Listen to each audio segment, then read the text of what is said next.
बेटा अब हम पढ़ रहे हैं profession, meaning and definition of profession. To understand the meaning of profession study the following definition will be help. ठीक है, according Webster dictionary, profession is that occupation in which one professes to have acquired specialised knowledge, ठीक है, which is used either in instructing, guiding और advising others. ठीक है, अब देख बेटा, अगर आपके पास कोई लॉ के प्रोफेशन में है, ठीक है, देखें, अगर कोई कानूनी उसमें फंस जाता है, मान लो किसी व्यक्ति ने बेकसूर था और वो उसके ऊपर इल्जाम लगा दिया गया कि इसने उस व्यक्ति का मर्डर करा है, एक, तो वो कौन बचाएगा उसको? एक का मर्डर हुआ तो बचाएगा कौन? लॉयर। क्यों लॉयर ही? क्यों डॉक्टर क्यों नहीं बचा लेगा जाके कोर्ट में? नहीं कर पाएगा, डॉक्टर नहीं कर पाएगा। डॉक्टर की कौन सुनेगा? क्योंकि जज किसकी सुनता है? लॉयर की। उसकी भी नहीं सुनेगा, इसकी, जिसने किया वो कहे माई बाप मैं तो बेकसूर हूं, नहीं मानेगा। वो कहेगा कि सर मैं बेकसूर हूं, मतलब अपने आप को रख के बोलते हैं मैं बेकसूर हूं, मैंने नहीं किया है, ये मेरे को फंसाया गया है, मेरे खिलाफ कोई एविडेंस ही नहीं है। ठीक है, तो कौन बचाएगा? क्यों? उसके पास स्पेशल स्किल है, क्योंकि उसने पढ़ाई की है उसकी। आज समझ पा रहे? ठीक है, तो क्या है नेक्स्ट है, एक बार कैरेक्टरिस्टिक्स पढ़ेंगे ना तब हमें क्लियर होगा और अच्छे से। देख बेटा, कैरेक्टरिस्टिक्स में क्या आता है? Characteristics of profession, body of specialised knowledge and techniques. The first important feature of a profession is that a profession should have specialised knowledge and technical skill. भाई देखो, मैं अभी आपको पढ़ा रहा हूँ, अकाउंट्स भी पढ़ा रहा हूँ, ये सब्जेक्ट्स भी पढ़ा रहा हूँ, बीएस, क्योंकि मेरे पास क्या है, स्पेशलाइज्ड नॉलेज है यार। मैंने 4-5 साल, मैंने 15 साल से पढ़ा रहा हूँ, ठीक है, खुद भी पढ़ा है 2-3 बार। तो मीन्स क्या है? स्पेशलाइज्ड है। हर कोई अकाउंट्स क्यों नहीं पढ़ा लेगा? क्योंकि कई उन्होंने नहीं पढ़ी है। किससे कई बच्चे तो ऐसा आता है, सर हमने तो बस पढ़ ली, पास हो गए, हमें नहीं पता अब क्या होता है डेबिट क्रेडिट। होता है सर, है नॉलेज में।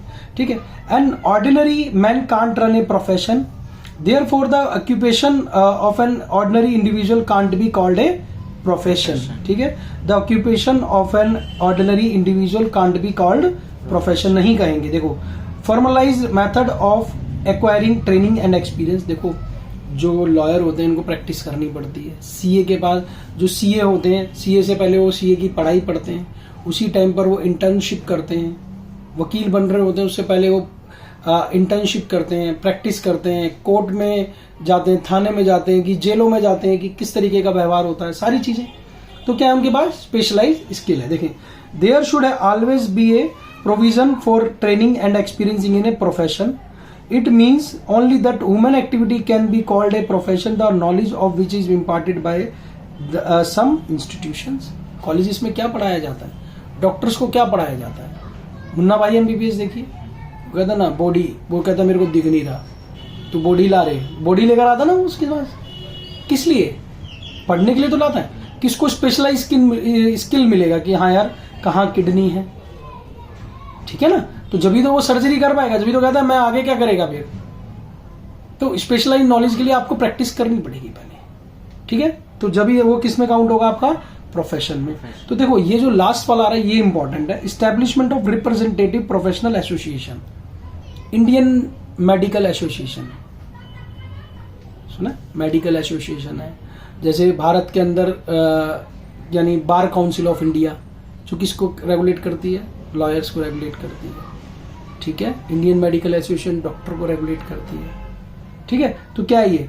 The third characteristics of a profession is that it must have a representative professional association.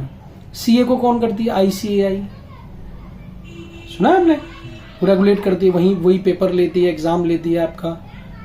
ठीक है, देखिए, the third characteristics of a profession is that it must have a representative professional association which performs the following important functions. देखें, to regulate the behavior of its members, behavior ठीक रहना चाहिए आपका। to create a code of conduct for guiding the activities of a profession, code of conduct वो बना के रखते हैं, ठीक है। to build up and promote the image of its members as a professional, आपको एक आईडी कार्ड भी दिया जाता है, समझ रहे हैं कि हाँ ये वैलिड है, ये बार काउंसिल ऑफ ये, मान लो आप दिल्ली में प्रैक्टिस कर रहे हैं तो दिल्ली का मिलेगा आपको, बात समझ रहे हैं? देखिए, to prescribe minimum qualification of its members. भाई हर कोई लॉयर क्यों नहीं बन पा रहा, या हर कोई डॉक्टर क्यों नहीं बन पा रहा? तो उसके पास क्या होना चाहिए? प्रेस्क्राइब मिनिमम क्वालिफिकेशन होनी चाहिए, जो उन्होंने प्रेस्क्राइब की हुई है कि आपके पास लॉ की डिग्री होनी चाहिए ग्रेजुएशन के बाद या 12वीं के बाद 5 साल। तो क्या है वो? प्रेस्क्राइब मिनिमम क्वालिफिकेशन उन्होंने बना रखी है, ठीक है। To regulate entry to profession, उन्होंने रेगुलेट किया हुआ entry to profession. In India representative professional association with regard to some professionals have already been established.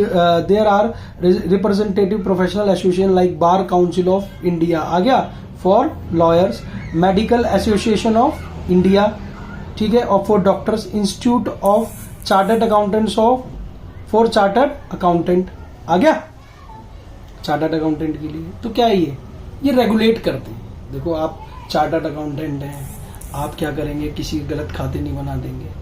किसी कंपनी, वही कंपनी वाला कहेगी जी मेरे ज़्यादा खर्चे दिखा दो, मैं इनकम टैक्स बचाना चाहता हूँ, नहीं आप नहीं करेंगे। तो उन्होंने क्या बना रखे? कोड ऑफ कंडक्ट आगे बेटा, उनको फॉलो करके चलना पड़ेगा। अगर आप उनको फॉलो नहीं करेंगे तो आपको वहां से, उस टीम से निकाल दिया जाएगा। बात समझ आ पा रहे हैं?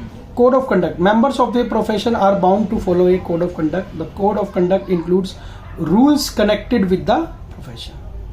Rules क्या है?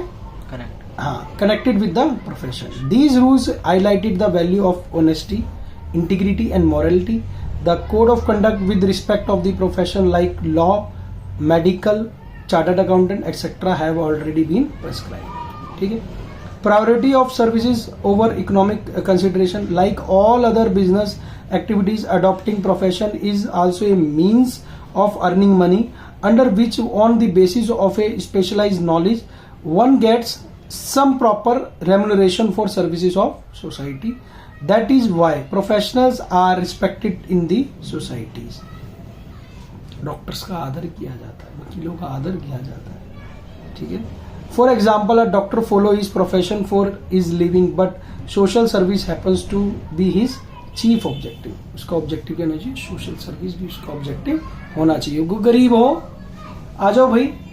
अगर 100 लोगों से फीस ले रहा है और 10 से नहीं लेंगे तो क्या दिक्कत आ रही है? बात समझ पा रहे हैं बेटा? कोई डाउट लग रहा है?